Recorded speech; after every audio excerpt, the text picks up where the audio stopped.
Hello everyone, welcome back to the Rana Academy. So last lecture के अंदर हमने discuss किया था मोशन इन 1D का टॉपिक, जिसका नाम था एक्सेलरेशन टाइम ग्राफ। आई होप आपको वो टॉपिक समझ में आ गया होगा। आज के लेक्चर के अंदर हम इस बी पार्ट का आखिरी टॉपिक करने वाले हैं, जिसका नाम है मोशन अंडर ग्रेविटी। तो बिना कोई टाइम वेस्ट किए चलिए शुरू करते हैं। ऑलराइट, तो देखिए सबसे पहले हम ये स्टडी कर लेते हैं कि मोशन अंडर ग्रेविटी का मतलब क्या है। ठीक है, तो देखिए मान लीजिए बेटा आपके पास क्या है, एक बॉडी है। ठीक है, एक बॉडी है जिसका मास है m। आपने इसको ड्रॉप कर दिया। तो जब आप किसी बॉडी को ड्रॉप करते हो तो इनिशियली तो वो होता है रेस्ट में। ठीक है, इनिशियली क्या होता है, रेस्ट में। फिर वो एक्चुअली नीचे की तरफ एक्सेलरेट करता है, और जिस एक्सेलरेशन से वो नीचे एक्सेलरेट करता है उसको हम कहते हैं एक्सेलरेशन ड्यू टू ग्रेविटी। ठीक है, इस एक्सेलरेशन ड्यू टू ग्रेविटी की ना एक एवरेज वैल्यू है, और वो एवरेज वैल्यू है 9.8 मीटर पर सेकेंड का स्क्वायर। ठीक है, अगर ये हम ड्रॉप कर रहे हैं, अगर ये मूव कर रहा है in the direction of gravity, मतलब सपोज कर लो कि ये आपके पास अर्थ है और जो बॉल है वो ग्रेविटी की डायरेक्शन में मूव कर रही है, तो एवरी सेकेंड इसकी जो स्पीड है वो इंक्रीज होगी विद 9.8 मीटर पर सेकेंड। इसका मतलब क्या हुआ, देखिए इसका मतलब ये है कि जब टाइम आपका t इक्वल टू 0 है तब ये आपका रेस्ट पे है। जब टाइम t इक्वल टू 1 हुआ तब इस बॉडी की जो स्पीड थी, जब इस बॉल की जो स्पीड है वो हो गई 9.8 मीटर पर सेकेंड। ठीक है, और जब t इक्वल टू 2 हुआ, अब इस बॉल की जो स्पीड होगी वो हो जाएगी 19.6 मीटर पर सेकेंड। इसका मतलब हुआ कि एक कांस्टेंट रेट के साथ जो स्पीड है वो इसकी इंक्रीज करती जाएगी। तो पहले 0 था, फिर 9.8 हुआ, अगले एक सेकंड में एक बार और 9.8 हो जाएगा, अगले एक सेकंड में एक बार और 9.8 हो जाएगा, और क्या आ जाएगा 9.6। उसी तरह जब थर्ड सेकंड की बात करूंगा तो उसमें 9.8 और ऐड हो जाएगा। तो इस रेट से लगातार जो है आपकी जो वेलोसिटी है वो आपकी इंक्रीज होती जाती है। क्लियर। दूसरी सबसे इंपॉर्टेंट बात, अगर कोई बॉडी आप अर्थ से ऊपर की तरफ फेंकते हो, मतलब अगेंस्ट ग्रेविटी, तो उस टाइम जो उसकी रिटार्डेशन होती है वो भी होती है आपकी 9.8 मीटर पर सेकंड का स्क्वायर। रिटार्डेशन उसकी होगी, that is 9.8 metre per second का स्क्वायर। इसका मतलब क्या हुआ, विद एवरी सेकेंड लगातार उसकी जो वेलोसिटी है वो 9.8 मीटर पर सेकेंड के साथ डिक्रीज होती जाएगी। तो ये है बेसिकली मोशन अंडर ग्रेविटी। अब हमने क्या करना है, अब हम एक्चुअली में ग्राफ ड्रॉ करेंगे, एक्सेलरेशन टाइम ग्राफ। एंड उस ग्राफ से हम फाइंड आउट करेंगे कि वेलोसिटी टाइम ग्राफ कैसे बनेगा, और वेलोसिटी टाइम ग्राफ से हम बनाएंगे डिस्प्लेसमेंट टाइम ग्राफ। तो चलिए जल्दी से हम एक्सेलरेशन टाइम ग्राफ स्टडी कर लेते हैं। अब हमने जो स्टडी करना है वो है acceleration time graph for a freely falling body. तो सबसे पहले मैं आपको ये बता दूं कि वैसे तो एक्सेलरेशन ड्यू टू ग्रेविटी को हम जब भी रिप्रेजेंट करते हैं तो जी से रिप्रेजेंट करते हैं, जिसकी एक एवरेज वैल्यू होती है, that is 9.8 metre per second का स्क्वायर। ठीक है, बट हमारी कैलकुलेशन थोड़ी सी आसान हो जाए इसलिए हम यहाँ पे जी की वैल्यू जो है वो ले लेते हैं 10 मीटर पर सेकेंड का स्क्वायर। अब हम क्या करेंगे, सबसे पहले एक टेबल बनाते हैं। ठीक है, और उस टेबल से हम अपना एक्सेलरेशन टाइम ग्राफ को बनाएंगे। तो जल्दी से मैं आपके लिए वो टेबल बना देता हूं। तो देखिए जो हमारे पास टाइम है वो मैं ले रहा हूं सेकंड के अंदर, और जो हमारे पास एक्सेलरेशन है वो है मीटर पर सेकंड स्क्वायर में। ठीक है, तो देखते हैं, जब टाइम t इक्वल टू 0 था तब आपकी वैल्यू 10 थी। जब आपकी यही वैल्यू जो टाइम की है वो 1 सेकंड हो गया तब भी 10 थी। जब आपके पास 2 था तब भी 10 था, 3 है तब भी 10 है, 4 है आपका तब भी 10 है, और 5 है तब भी आपका 10 है। क्लियर है। सो देखिए ग्राफ कैसे बनेगा, ग्राफ आपको अच्छी तरह से आता है, देखिए बहुत आसान है ग्राफ बनाना। सबसे पहले हमारे पास वाई एक्सिस में क्या आएगा, वहां आएगा हमारे पास एक्सेलरेशन, जिसका यूनिट है मीटर पर सेकंड का स्क्वायर, और ये ऊपर की तरफ एरो लगेगा। जो टाइम है वो मैं आपका ऐसे रिप्रेजेंट करूंगा, यहाँ पे आ जाएगा आपके पास टी, और एरो यहाँ पे ऐसे बन जाएगा। अब मैं इसकी डिफरेंट डिफरेंट जो वैल्यूज है वो यहाँ लिख देता हूँ। देखिए जैसे कि यहाँ पर हो जाएगा 10, यहाँ पे हो जाएगा 20, यहाँ हो जाएगा 30, और यहाँ पे देखिए ये तो आपकी वैल्यू 0 ही होती है। ठीक है, टाइम के लिए यहाँ आ जाएगा t इक्वल टू 1, यहाँ आ जाएगा t इक्वल टू 2, यहाँ आ जाएगा 3, यहाँ आ जाएगा 4, यहाँ आ जाएगा 5। तो चलिए अब जल्दी से हम जो ग्राफ है वो ड्रॉ कर लेते हैं। कहते हैं जब t आपका 0 था तब एक्सेलरेशन 10 थी, तो मतलब ये वाला पॉइंट आ गया। फिर कहता है t इक्वल टू 1 था तब भी एक्सेलरेशन 10 थी, तो देखिए ये आपका पॉइंट आ गया। अगले केस में t2 था तब भी ये 10 था, तो ये आ गया। 3 पे भी है, 4 पे भी है, 5 पे भी है। तो यू कैन सी दैट कि जो आपका एक्सेलरेशन कांस्टेंट है ना, सिर्फ इसी वजह से जो आपका कर्व है that is parallel to time axis. Clear. So अगर एक बॉडी फ्रीली फॉल कर रही है और उस केस में अगर मैं एक्सेलरेशन टाइम ग्राफ बनाता हूं तो एक कर्व बनता है parallel to time axis. I hope आपको ये समझ में आ गया होगा। तो चलिए अब मैं आपको बताता हूं कि कैसे एक्सेलरेशन टाइम ग्राफ से मैं अपना वेलोसिटी टाइम ग्राफ बना सकता हूं। तो चलिए अब हम वही देखते हैं। ऑलराइट, सो अभी हमने जो किया वो था ये कि मेरे पास क्या है, मेरे पास यहाँ पे एक्सेलरेशन टाइम का ग्राफ था। तो यहाँ पे देखिए आपका एक्सेलरेशन था, यहाँ पे आपके पास टाइम था जो कि सेकंड में था, राइट, और ये था मीटर पर सेकंड का स्क्वायर, और एक लाइन थी पैरेलल टू टाइम एक्सिस जिसमें यहाँ की जो वैल्यू थी वो 10 थी, राइट। यहाँ पे था 1 2, ये 3, ये 4, इसको थोड़ा सा एक्सटेंड कर देता हूँ मैं, ठीक है, तो यहाँ वो बन जाएगा आपका 5 बन जाएगा। क्लियर हो गया। अब मुझको ये पता करना है कि जब मेरा 1 टाइम था तब इसकी वेलोसिटी क्या थी, जब 2 था तब इसकी वेलोसिटी क्या थी, 3 पे क्या थी, 4 पे क्या थी, 5 पे क्या थी। देखिए अगर मैं हर एक टाइम पर वेलोसिटी पता कर लूंगा तो मैं आसानी से वेलोसिटी टाइम ग्राफ बना सकता हूँ ना। चलो अब देखते हैं कि इसमें से वेलोसिटी कैसे फाइंड आउट करते हैं। तो जैसे मैंने आपको कहा था कि अगर मेरे पास एक्सेलरेशन टाइम ग्राफ हो और उसका अगर मैं निकालता हूं area under curve, area under curve of acceleration time graph, तो वो मुझे देता है चेंज इन वेलोसिटी। ठीक है, क्या देता है, चेंज इन वेलोसिटी। ठीक है जी। सो अब मैं क्या करने वाला हूं, मैं एक्चुअली में चेंज नहीं उल्टा वेलोसिटी पता करने वाला हूं। तो वेलोसिटी कैसे पता करूंगा, मैं बड़े आराम से इस चीज को समझाता हूं। देखिए जब मैं कहता हूं कि टाइम टी इक्वल टू 1, अब उस केस में मुझे ये पता करना है कि इसकी वेलोसिटी क्या है। तो अब आप क्या करेंगे, पहले केस में आपने क्या करना है कि 1 है ना, 1 है ना, तो कर्व कहां तक लूंगा, मैं सिर्फ यहां तक लूंगा, यहां तक लूंगा। तो इसका एरिया देखिए, ये वाला एरिया की बात हो रही है, तो ये मुझे फाइंड आउट करना है। तो देखने में तो रेक्टेंगल है, जिसकी जो लेंथ है वो 10 की है, ठीक है, और जो जो ब्रेड्थ है वो आपकी 1 है, तो 10 इंटू 1 कर दूंगा, तो जो वेलोसिटी है वो आ जाएगी 10 इंटू 1, तो आंसर आ जाएगा 10 मीटर पर सेकेंड। ठीक है जी। तो ये मैं एरिया अंडर कर्व निकालू, ध्यान रखना।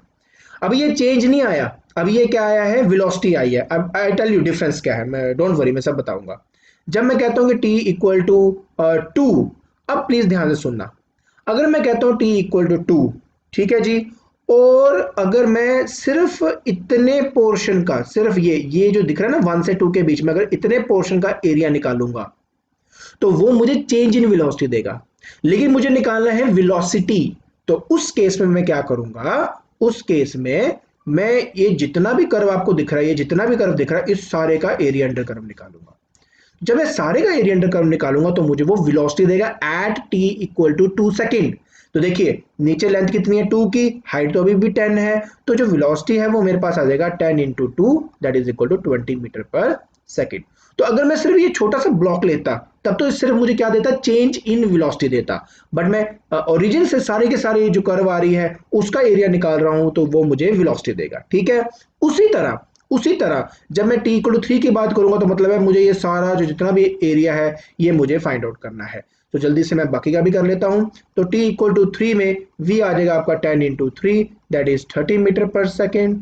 अगर मैं 4 के लिए निकालूंगा तो v आ जाएगा 40 मीटर पर सेकेंड। ठीक है ना, आप समझ पा रहे हो अब। और अगर मैं 5 लूंगा तो v की वैल्यू आ जाएगी 50 मीटर पर सेकेंड। ठीक है, अब जल्दी से ग्राफ बनाते हैं, बट उससे पहले मैं इसके लिए टेबल बना देता हूं, ठीक है, ताकि थोड़ा सा समझना आसान हो जाता है उससे। तो क्या करूंगा मैं, ये देखिए आप, यहाँ पे जो टाइम है वो आपका सेकंड में है, और जहाँ पे जो वेलोसिटी है वो आपकी मीटर पर सेकंड में है। तो देखिए सबसे पहले जब वो जीरो था, जब वो आपका जीरो था तो वेलोसिटी भी जीरो, क्योंकि उस टाइम एरिया अंडर कर्व थोड़ा ना आएगा वो जीरो पे। लेकिन जब वो 1 हुआ तब कितना हुआ 10, जब ये 2 हुआ तो 20 आया, तो जब ये 3 हुआ तो 30 आया, 4 आया तो 40 हुआ, 5 आया तो 50 हुआ। तो देखिए अब मेरे पास ये वैल्यूज आ चुकी हैं। तो अब मैं आपको बताता हूं कि कैसे बनाते हैं velocity time graph. Alright, so velocity time graph बनाने के लिए सबसे पहले क्या करूंगा, मैं दो लाइंस लूंगा परपेंडिकुलर। देखिए आपके पास यहाँ पे आ गया, यहाँ पे वेलोसिटी जो ऊपर की तरफ जाएगा जिसका यूनिट होगा मीटर पर सेकेंड, और यहाँ पे आपके पास बेटा टाइम है जिसको हम सेकंड से रिप्रेजेंट करते हैं इसके यूनिट को, तो हम इस तरह से इसको शो कर देंगे। ठीक है, अब मैं क्या करूंगा, अब मैं यहाँ पे 1 सेंटीमीटर गैप लूंगा, जैसे कि यहाँ पे 1 2 3 4 5, क्योंकि 5 वैल्यूज है ना, इस वजह से यहाँ पे भी 1 2 3 4 5, ये देखिए ये 0 तो है ही है, ये आ गया 1 2 3 4 5, और यहाँ पे आपके पास आएगा 10 20 30 40 एंड ये आ गया आपका 50। ठीक है जी। अब देखिए कहता है 0 पे 0, तो मतलब ये पॉइंट, फिर कहता है 1 पे 10, तो ये 1 है ये 10 है, इन दोनों को ज्वाइन कर देते हैं, देखिए ये रहा। फिर कहता है 2 पे 20, तो लीजिए 2 पे 20 बना देता हूँ, ये लीजिए। और उसी तरह 3 पे 30, लो जी बना दिया। फिर आ गया 4 पे 40, तो देखिए ये रहा। तो देखिए एट द एंड क्या होगा, उसी तरह 5 पे 50, चलो ये भी बना के खत्म कर देते हैं। 5 पे 50, तो ये आपका ऐसे आ गया। तो क्या होगा, इन सभी पॉइंट्स को, ये जितने भी आपको पॉइंट्स दिख रहे हैं, इनको मैं आपस में ज्वाइन कर दूंगा। तो जब इनको ज्वाइन करूंगा तो क्या मिल रहा है, एक स्ट्रेट लाइन मिल रही है मेरे को। ठीक है, इंक्लाइंड है बट क्या है, स्ट्रेट लाइन है। तो स्ट्रेट लाइन ये बताती है कि there is a constant change in velocity, there is a constant change in velocity. ठीक है, एंड आप देख भी सकते हो यहाँ पे कि 0 से 10 के बीच में 10 का डिफरेंस है, 10 से 20 में भी 10 का डिफरेंस है, 20 से 30 भी 10 का डिफरेंस है। तो चेंज कांस्टेंट है, बट यस वेलोसिटी लगातार इंक्रीज कर रही है विद रिस्पेक्ट टू टाइम। तो इस तरीके से हम एक्सेलरेशन टाइम ग्राफ से वेलोसिटी टाइम ग्राफ को बनाते हैं। क्लियर। अब मैं आपको इससे नेक्स्ट स्टेप लेके चलता हूं कि अगर मेरे पास वेलोसिटी टाइम ग्राफ है तो हम उससे कैसे डिस्प्लेसमेंट टाइम ग्राफ को बनाएंगे। तो चलिए अब हम वही सीखते हैं। अब आप ये बात अच्छी तरह से जानते हो कि अगर मैं area under curve of velocity time graph अगर निकालूं तो क्या देता था वो मुझे देता था डिस्प्लेसमेंट, राइट।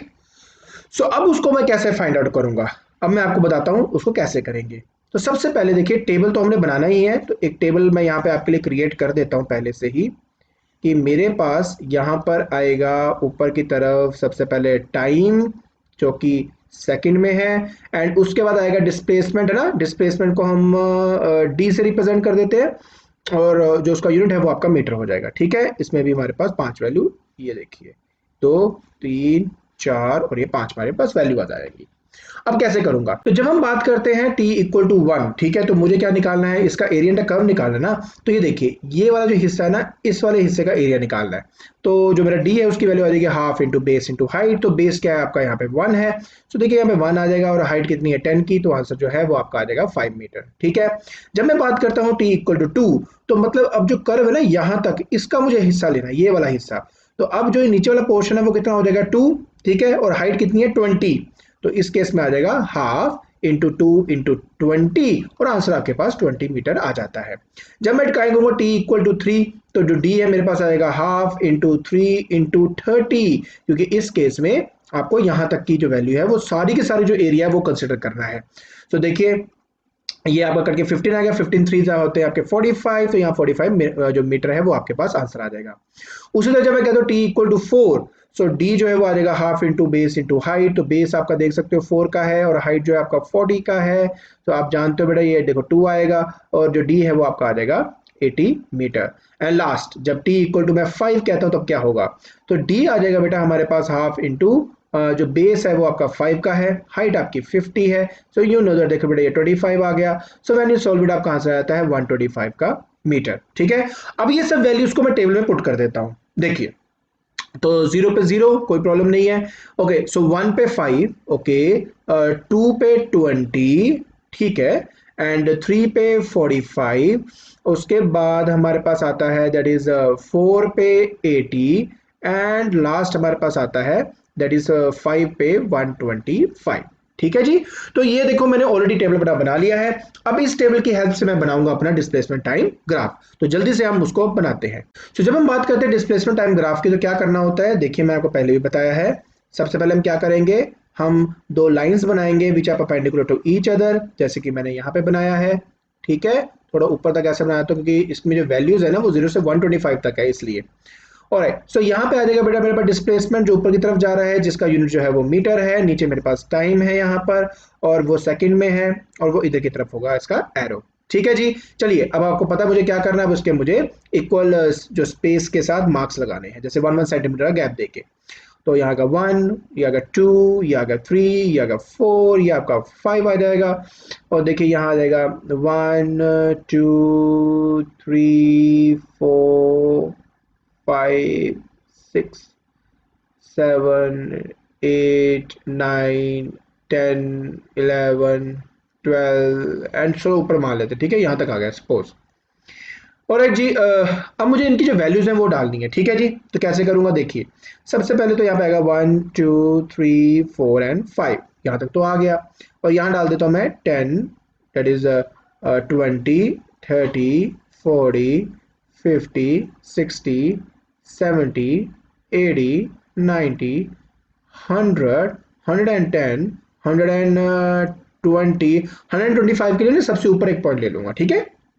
ऑलराइट, सो अब क्या करना है देखिए, जो बोल रहे हैं वैसे करेंगे, 0 पे 0 लीजिए, 0 पे 0, उसके बाद 1 पे 5, तो देखिए 5 होता है इसके बीच में यहाँ पे, तो बेसिकली पहला पॉइंट जो है वो आपका यहाँ पर है, ठीक है। फिर वो कहता कि 2 पे 20, तो 20 तो बेटा यहाँ पर है ना, तो ये देखिए, ये देखिए, ये आपका है 2 पे 20। तो अब वो कहता है 3 पे 45, 45 का होगा 40 और 50 के बीच में ना, तो देखिए ये आपका 45 आ गया और जस्ट 3 के ऊपर यहाँ पर ये है आपका वो वैल्यू। फिर कहता 4 पे 80, तो 80 तो वैल्यू ये है, राइट, ये है। अब यहाँ पे क्या है आपके पास, यहाँ पे 4 है, तो 4 पे आपके पास क्या आ जाएगा, यहाँ पे 80 आ जाएगा। सो नेक्स्ट है आपका 5 पे 125, तो इसके लिए काम करता हूँ, पहले मैं नीचे से इसको धीरे धीरे ऊपर की तरफ लेके जाऊँ, ये करो, ये देखिए बेसिकली यहाँ पर ये ऐसे आएगा, ठीक है। और 120 से ऊपर मतलब यहाँ पे पॉइंट समझ लेते हैं, यहाँ पे वो पॉइंट है आपका, ठीक है। अब क्या करना है, इन सबको ज्वाइन करते हैं, तो देखिए कैसे दिखेगा, तो देखिए ये देखो, कैन यू सी, ये देखो ये आपका ऐसे ऊपर की तरफ जा रहा है। So can you see that कि ये कर्व्ड ग्राफ है आपका, this is a curved graph, ठीक है। सो लगातार ये जो है कर्व है आपका, और लगातार कैसे इंक्रीज हो रहा है ऊपर की तरफ, राइट। सो देखिए जब भी हम डिस्प्लेसमेंट टाइम ग्राफ बनाते हैं तो उसका जो ग्राफ है वो कुछ ऐसा सा आपका तैयार होता है। क्लियर हो गया।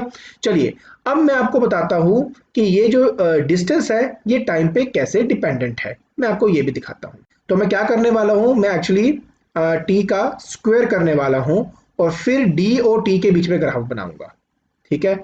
सो देखिए कैसे करूंगा, ये मेरा टी का स्क्वायर है और ये मेरा डी है यहाँ पे। तो देखिए 0 का 0 है ही है, चलो ये कर ही देते हैं। फिर 1 का क्या आएगा आपका, 1 ही रहेगा, वो 5 हो जाएगा।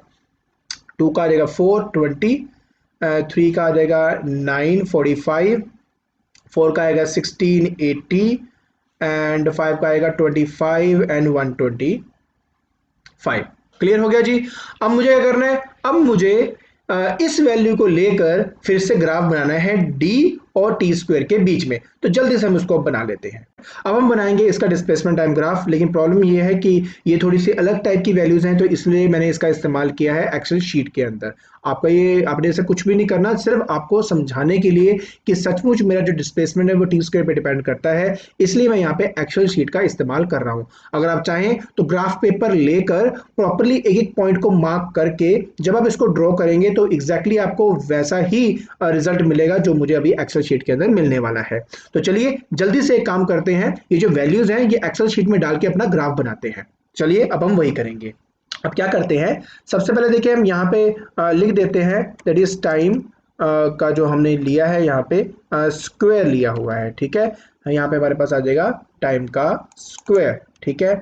तो जो पहली वैल्यू थी वो 0 है, उसके बाद हमारे पास 1 है, फिर हमारे पास 4 है, देन उसके बाद 9 एंड उसके बाद क्या था हमारे पास, दैट इज 4 का स्क्वायर 16, फिर हमारे पास 5 का स्क्वायर था दैट इज 25, ठीक है। तो ये जो वैल्यूज थी ये हमारे पास ऑलरेडी यहाँ पे लिख दी है मैंने। अब जो मैं कॉलम बनाऊंगा वो है मेरा डिस्प्लेसमेंट का, ठीक है, डिस्प्लेसमेंट का, राइट। तो अब जल्दी से इसकी वैल्यू देखते हैं और यहाँ पे सब्स्टिट्यूट करते हैं। तो हमारे पास यहाँ पे है 0 5 20 45, 0 5 20 45, ठीक है। अब बाकी की दो वैल्यूज भी देख ले, तो वो है मेरे पास 80 एंड 125, जल्दी से हम उसको वहां फिल कर लेते हैं। ऑलराइट, सो ये था मेरे पास 80 एंड दूसरा है 125, ठीक है जी। ऑलराइट, सो अब मुझे क्या करना है, मुझे इन दोनों को लेकर ग्राफ प्लॉट करना है। तो मैंने इनको सिलेक्ट कर लिया, सिलेक्ट करने के बाद देखिए यहाँ पे आएगा इंसर्ट, इंसर्ट के बाद यहाँ पे मेरे पास आता है चार्ट, और मुझे स्कैटर वाला करना है, राइट। तो देखिए ये मेरा स्कैटर का ग्राफ बन गया। अब आप थोड़ा सा अगर ध्यान से देखें तो आपको यहाँ पे दिखाई देगा कि ग्राफ आपका कैसे दिख रहा है। तो ये क्या है, ये मेरा है displacement versus time square graph, ठीक है जी। ओके, इसके अलावा और क्या कर सकते हैं, देखिए मैं यहाँ पे जो टाइटल्स है वो भी डाल देता हूँ। ये क्या है, ये है आपका डिस्प्लेसमेंट, डिस्प्लेसमेंट। ठीक है जी। तो ये हमारे पास क्या आ गया, डिस्प्लेसमेंट आ गया। और नीचे क्या है, नीचे हमारे पास है टाइम का स्क्वायर, स्क्वायर। ठीक है, ये मेरे पास टाइम का स्क्वायर हो गया। और साथ ही साथ और क्या कर सकते हैं, अब एक काम करते हैं, यहाँ पर ना हम इस पे जो ट्रेंड लाइन है वो भी बना देते हैं। ये देखिए, ये आपकी ट्रेंड लाइन तैयार होगी। अब आप इसको ध्यान से देखिए। एक काम करता हूँ, पहले मैं इसको कॉपी कर लेता हूँ और वापस अपनी उस जगह पे चलते हैं। ये देखिए, ये है आपका डिस्प्लेसमेंट वर्सेस टाइम स्क्वायर का ग्राफ। और क्या दिख रहा है इसमें, इसमें साफ साफ दिख रहा है कि जो ग्राफ है बिल्कुल ऐसे स्ट्रेट लाइन जा रही है आपकी, है ना। और मैंने आपको पहले भी कहा था, अगर किसी दो एक्सिस के बीच में ऐसे लाइन आपकी इंक्लाइंड और स्ट्रेट निकल जाए तो इसका मतलब होता है कि जो आपकी डिस्प्लेसमेंट है वो डायरेक्टली प्रोपोर्शनल टू है टाइम स्क्वायर के। क्लियर। देखिए, आपको समझाने के लिए मैंने एक्सेल शीट के अंदर ये बना के आपको दिखाया ताकि आपको यकीन हो जाए कि यस, जो वैल्यूज हमारी आई थी अगर मैं उसको प्लॉट करूं तो वो एग्जैक्टली एक स्ट्रेट लाइन दिखाई देती है। आई होप आपको ये बात अब समझ में आ गया होगा कि कैसे आपकी डिस्प्लेसमेंट टाइम स्क्वायर पे डिपेंड है। ठीक है। आज के लेक्चर के अंदर हमने स्टडी किया मोशन अंडर ग्रेविटी। इसके साथ साथ हमने उसके रिलेटेड एक्सेलरेशन टाइम ग्राफ बनाया और उसी की हेल्प से हमने फाइंड आउट किया वेलोसिटी टाइम ग्राफ, और साथ में उस वेलोसिटी टाइम ग्राफ की हेल्प से हमने पता किया डिस्प्लेसमेंट टाइम ग्राफ। और हमने साथ साथ ये भी देखा कि जब एक बॉडी फ्रीली फॉल करती है तो जो डिस्प्लेसमेंट है वो उसके टी स्क्वायर पे डिपेंड होती है। आई होप आपको आज का लेक्चर समझ में आ गया होगा। तो आज के लिए बस इतना ही। Thank you so much.